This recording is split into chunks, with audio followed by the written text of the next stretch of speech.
More than 10 years after its original release, Sonic Colors has returned for modern platforms. This vibrant, fast-paced Sonic game is widely considered one of the better 3D Sonic entries, but until now, if you wanted to play it, you were pretty much limited to the Wii, or the completely different game on Nintendo DS. So what makes Sonic Colors interesting in the first place, and what does this new version bring to the table? But that is a very difficult question, because fundamentally there's a very good version of Sonic Colors in here. But anyone that's been paying attention will have no doubt seen that the game launched with some technical issues. So for this video, I'd like to start off on the positive foot, looking at the original Wii game, then comparing that against the new version running on PlayStation 5. After this, however, we'll step back and take a look at each console version of the game and discuss the issues that have been widely reported regarding bugs and technical problems. So without further ado, let's get started.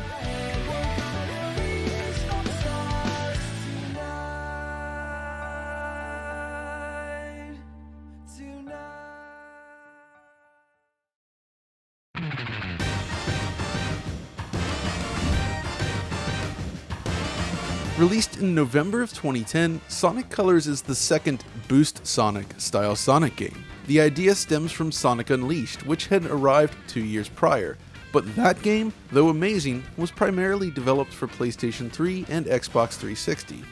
The Wii version in comparison was kind of its own thing and perhaps less impressive. The thing is, Sonic was rather prolific on the Wii by this point.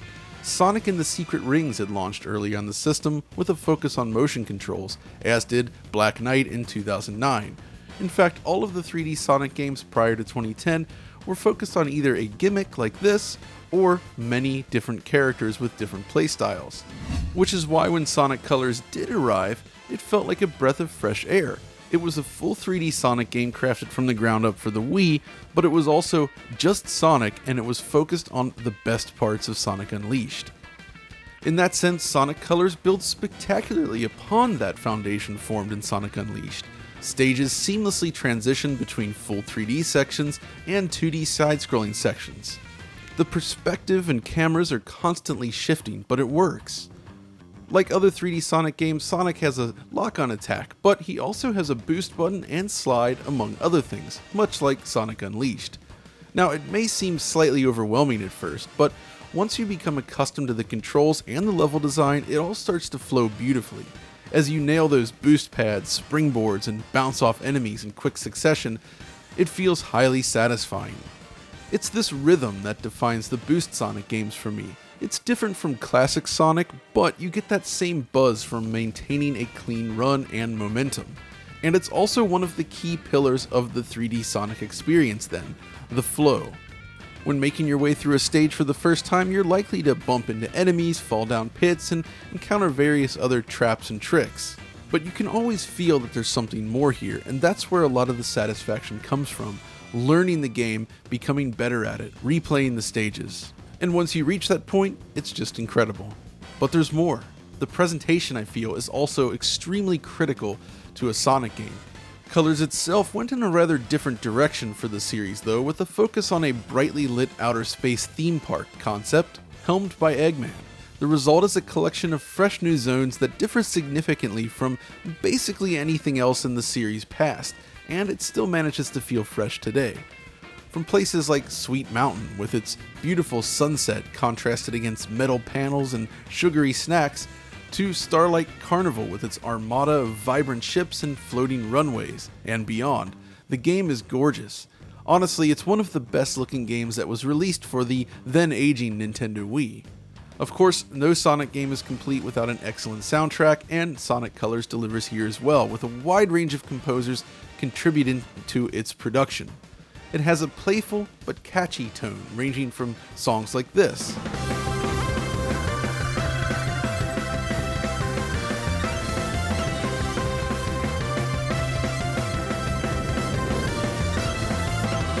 to something more like this.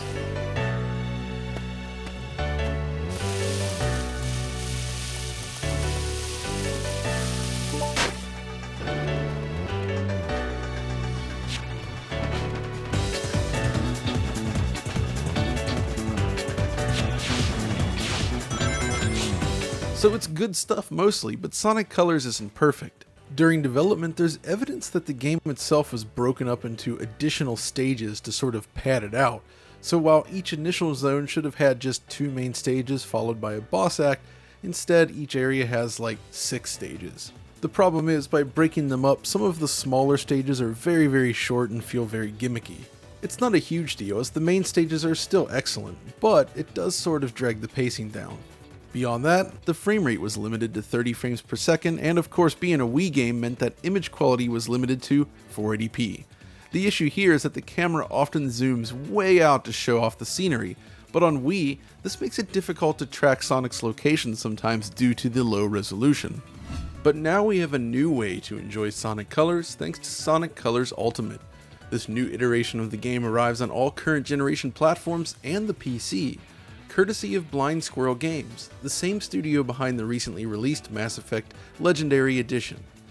The thing is, bringing a game like Sonic Colors to a new platform is not a straightforward affair. This is a game designed for a very different piece of hardware, the Wii. Such a conversion can be tackled in numerous ways. Emulation, porting, or just completely rebuilding the game are all options here. Nintendo brought its own Wii game to the Switch using a form of emulation with Super Mario Galaxy in the 3D All-Stars collection, but Blind Squirrel and Sega have opted for a somewhat different approach. When you fire the game up for the first time, you're presented with a logo trumpeting the Blind Squirrel engine. But what does this even mean? Well, according to a user on Twitter who did do some digging into the game's files, it does actually seem to still use the original C++ code and the Hedgehog engine, but in this case the graphics backend is handled by the Godot engine, an open source engine that, as far as I can tell, has never been really used in this way before to ship a console game. So it's kind of a strange setup, but even still, it's clear that the team did go back and redo many of the game's assets. Both textures and models and more are enhanced in noticeable ways. The game looks better overall, I think, but there are some issues as well. Naturally, the best way to appreciate the upgrade is to examine it side by side with the original Wii game, so let's do that now, beginning here with the very first stage. Straight away, there are noticeable differences. The glass floor texture has changed, but the background elements show the biggest difference with reworked geometry and lighting. Neon signs also glow more vibrantly and everything just appears more legible. As we begin to move, there are a lot of changes to observe here. Firstly, Sonic himself is now lit and shaded differently, appearing more vibrant within the game world. The ground textures are also much higher resolution. You'll find such textures throughout these comparisons, in fact, so keep an eye out. If we pause here though, you'll notice a dramatic shift in overall lighting. The ground on Wii appears to be full bright with no visible shading or gradation, but there's a nice light fade off here present on the HD version. In addition, the welcome sign also correctly lights up the surroundings with this beautiful purple hue, something absent in the original game on Wii. Now if we move ahead, let's stop again at this next welcome sign. Look at the arch just below it. It's more rounded in this new version. This suggests that geometry has been altered, something we'll see many more times in this video, including right here. The springboards use more geometry, better textures, and exhibit a subtle bloom effect, while the surrounding world textures are also higher resolution. As we push forward, you'll continue to see changes and adjustments made to the stages. Lighting tweaks, new textures, and even new items appear, such as this coin. This highlights one of the new features included in the game. You can now collect these coins and use them to customize Sonic's appearance. It's nothing groundbreaking, but it's a nice little bonus feature that adds some extra replayability to the game. Now let's continue, this time taking a look at the side view sections. Higher resolution textures are evident once again, but also check out this large Ferris wheel in the background. More geometry is used once again. It's now more rounded in appearance. The fact that so many different meshes throughout the game have been updated is a direct indicator of the amount of work that has been poured into this production. Clearly it was designed to retain the look, at least in your memory, of what the original Sonic Colors looks like, but it cleans up all of the rough edges with these changes, making for a more modern looking experience. That said, clearly there is an element of personal taste here. Some stages differ more than others, but there is definitely a shift in the visual design, and you might prefer the original Wii game over this remaster. So yeah, this first area is interesting. The additional lighting produces stronger contrast compared to the original Wii version, while normal maps are introduced to the textures, enabling surface directionality. But what about some of the other stages? Well, let's check those out too.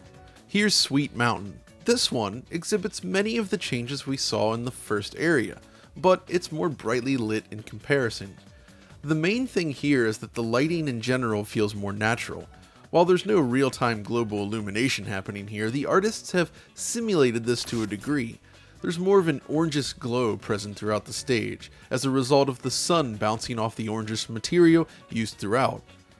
Furthermore, there's actual specularity now on smoother surfaces reflecting the sky color. Look at the tip of this missile, for instance. Or indeed the shadowed area behind it. It just looks a lot better in the new version. Basically, the entire stage just feels more vibrant and inviting overall, I'd say. The Wii version does have a slightly stronger sun glow in certain specific areas, but by and large, it looks better in the Ultimate Edition, I feel. So let's move on to Starlight Carnival then.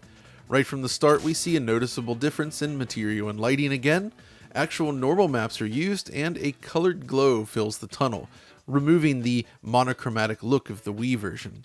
And then just as you exit the tunnel, the camera changes perspective, and again, we see a significant boost in geometry for this large circular piece of scenery. Now continuing from there, the next section is extremely on rails. You're basically dodging these enemies while running along this path throughout outer space. The Ultimate version features more pronounced and vibrant lighting in this stage, but it's not entirely perfect. Basically, if you look closely, you'll notice ships occasionally popping in the background. It's a strange little visual bug compared to the original game, I'd say. You'll also notice the lock-on reticle has changed in Ultimate, which actually brings us to another general upgrade. The developers have completely remade the user interface using higher resolution assets. So all on-screen text, icons, and buttons are displayed correctly when played on a 4K display, though that depends upon the version used. Either way, it's very sharp. Pushing ahead, let's look at this side-scrolling section. Once more, the improved materials and lighting shine through in a big way. The metal has proper roughness, and the reflection of the light around it looks more realistic and attractive. But after making our way through this area, you drop down into space again, and this is where we see the ship pop-in issue rear its head once more. Hopefully this visual blemish can be fixed, because otherwise it looks a lot better due to the higher resolution and more vibrant colors. That's really the main thing here though. The stage often zooms the camera way out, and just having the extra resolution helps a lot when it comes to legibility. But okay, let's check out some other planets then. How about a brief stop on Planet Wisp? This one is curious. The initial area seems to actually feature more grass on the Wii. Also, when the camera swings low, you can see that the grass is basically floating above the ground. But that's basically where the advantages end for the Wii, and I feel that the rest of the stage looks better in its Ultimate incarnation. Basically, the main improvement for me at least lies in the textures themselves. This red and silver metal material that fills the stage has actual specularity now. The sky color is reflected off its surface. In comparison on the Wii, everything has this matte appearance in comparison. It completely lacks any sense of metalness. It really creates this nice contrast between the natural formations and the metallic structures. That said, I did notice some additional visual bugs in this stage, namely all of the particle effects such as smoke seem to flicker randomly as you run through the stage. It can look rather distracting at times, in fact. So it's a little glitchier for sure, but overall I do see some improvements. I think you're getting a general idea at this point though, so let's move on to Aquarium Park. And again, this one shows a dramatic difference in lighting, due primarily to the strong bloom now present in the Ultimate version. Once we reach the ramp section, however, you might notice this, drawing artifacts. Essentially, I noticed little issues like this popping up from time to time across all stages, furthering the impression that these stages can be slightly glitchy in terms of overall presentation. Still, aside from this, it does look pretty good. Near the bottom though, check this out, the rings have received an upgrade with more polygons in the new version, while the shadows are more accurate to the positioning rather than just the blobs we see on Wii. Much later in the stage, check out this underwater section. There's a significant difference in the way the water rippling effect is handled. So yeah, I feel like this is a pretty good rundown of some of the differences you'll encounter when playing the game, but there is a lot more if you look closely. By and large, I feel the changes are overwhelmingly positive, but there are still a few areas where I prefer the look of the original game and a few glitches here and there. Of course, throughout this comparison, it is worth noting that, again, we used the PlayStation 5 version for this, as that's the version we had first. When we get to the actual platform comparisons, not all of this holds true, at least for one platform. But there's more to this than just the visuals, there's also the audio, and this one is a little more subjective, I think. Basically, the game's soundtrack has received new remixed versions of most of its songs, but different stages use a mix of these new remixed tracks as well as the original Wii versions. The result is interesting in that I think both iterations of the soundtrack sound great, but I'll let you decide for yourself with some comparisons here.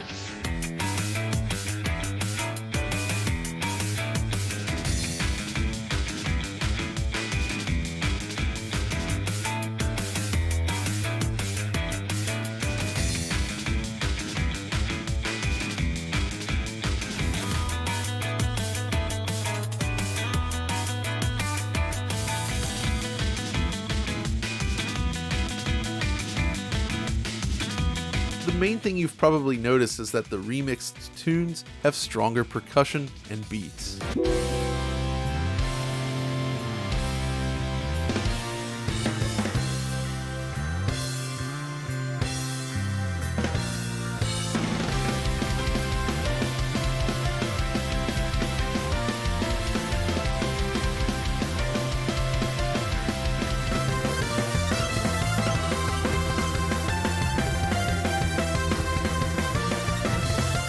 Perhaps the one strange thing about the audio in this game lies in its surround sound mix. Essentially, I feel that the rear channel audio is played at too loud a volume compared to the front stage. So if you adjust the game's volume according to the music, the sound effects will be too loud. This isn't so much of an issue when played in stereo mode, however. But okay, beyond the audio, there's also the cutscenes, and this one is tricky. On Wii, all of the story sequences are displayed using pre-rendered movies. These video files are, of course, of very low resolution and quality given the hardware. This is a problem though, as rebuilding the cutscenes isn't really feasible in games like this. The solution? It would seem that they've used a form of AI upscaling. This attempts to clean up the pixelated edges, leading to cutscenes that have a higher resolution appearance. It's moderately successful, but alas, macro blocking and grainy artifacts remain evident throughout. And it's also slightly jarring because the visuals used in these cutscenes are of course still based on the Wii original, so there's a bit of a mismatch between the cutscene sequences and the actual in-game graphics. Still, I know this is a difficult problem to solve, so the result here is good enough, and certainly miles beyond what playing the original video files without enhancements would look like. Okay, so that's what this new version offers, but what about the different console versions? Well, this is where things start to get a little weird. At least in terms of image quality though, it is rather simple. On PS4 Pro and PS5, the game renders at 1440p, while base PS4 is 1080p. The game does not natively support PlayStation 5, it should be noted, nor does it offer 4K visuals as the pre-release materials suggest. On Xbox though, things are better, at least somewhat. On Series X and One X in fact, the game does render at native 4K and it looks super sharp. Series X in particular offers the best looking presentation here, as it also applies 16x anisotropic filtering to the visuals. It's fantastic. The base Xbox One though is limited to 900p, but if you play on Series S, it actually seems to bump it up to 1080p instead. Switch, however, is a different story. In docked mode, you get 900p, while portable is just 600p, but there's more to the Switch than just a lower resolution. You see, the game's assets are also of a lower quality, and honestly, that's a little disappointing considering the cut to resolution and frame rate. I mean, it still looks fine, but it's not quite what I would have hoped for given the cuts. Unfortunately, this is not where the woes end, and we've got to mention the bugs here, but it's a little tricky. So last week, reports started appearing suggesting that the game had some serious visual issues, shall we say, especially on the Switch. During my playtime, I did encounter issues here and there. the aforementioned flickering, popping, and grass issues, in addition to things like this bug where Sonic would be tossed out of the stage. However, other users saw more egregious issues, such as this. Unfortunately, the waters were muddied around this issue, which made it especially difficult for us to finish this video and figure out what was going on. Basically, some users were caught using emulators rather than real hardware, which showed more severe problems. But in reality, real hardware shows many other issues as well. So it's not a get out of jail free card. But the whole thing is kind of tricky to discuss because in general my experience was actually very positive on PlayStation 5 and Series X. Yes, there are definitely bugs here, but it's not that bad. Switch, however, is definitely the most problematic of the bunch and is probably best avoided for the moment. But okay, what about performance? Well, Xbox and PlayStation consoles run the game at 60 frames per second, while Switch is limited to just 30. But how does it actually hold up in practice? Well, let's start with the PlayStation 4 version. When played on a PS5, unsurprisingly, it's basically flawless in terms of both frame rate and loading.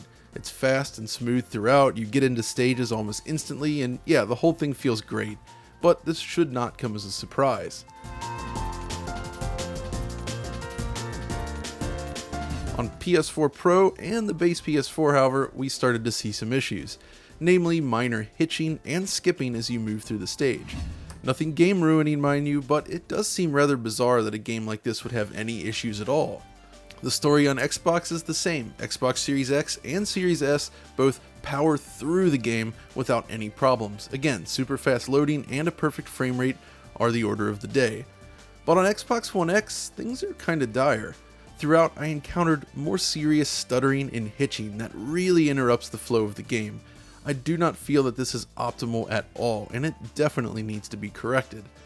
And thankfully, that should be absolutely possible since the actual frame rate, the performance from the GPU side at least, is completely fine. The game does run at 60 FPS exactly as it should. It seems that these stutters are caused by something else. I tested this both from an external and internal drive just to be sure, and the results are pretty much the same. And honestly, the situation is pretty much the same on Xbox One, the base system, but with inferior image quality, as you'd expect. The point is, the new consoles have enough overhead to power through any issues, but last generation machines really shouldn't be exhibiting such problems. And given that this is not actually a native next-gen game, it definitely needs some work both in terms of loading times and general fluidity. But what about Switch? Well, as with the visuals, sacrifices were made and the frame rate is, as I noted earlier, capped at 30 frames per second, which is the same as the Wii original. It's also the same for both portable mode and docked, as you'd expect. There's still hiccups throughout, and the loading times are way too long for a game like this. Seriously, they're longer than the Wii version running from an actual optical disc. That's really not acceptable in my book. So that's kind of the situation on hand then. The actual remastering efforts are really quite good, and the boost to 60 frames per second is welcome, but there's still a number of technical hiccups, bugs, and problems with specific versions, so I would suggest approaching this one with caution. If you plan to play the game on either new Xbox system or PlayStation 5 though, I can at least recommend it. Sonic Colors is a lot of fun, and it plays even better now, mostly. But if you're using a last generation machine, or especially the Switch, which is just so much worse than the others, you might want to wait for an update. Still, Sonic Colors itself is a great game and definitely worth revisiting. It's not my favorite 3D Sonic or anything, but I still had a lot of fun with it, and I do recommend checking it out. But with that, we've come to the end of this video. I hope you've enjoyed it, but until next time, keep on going fast.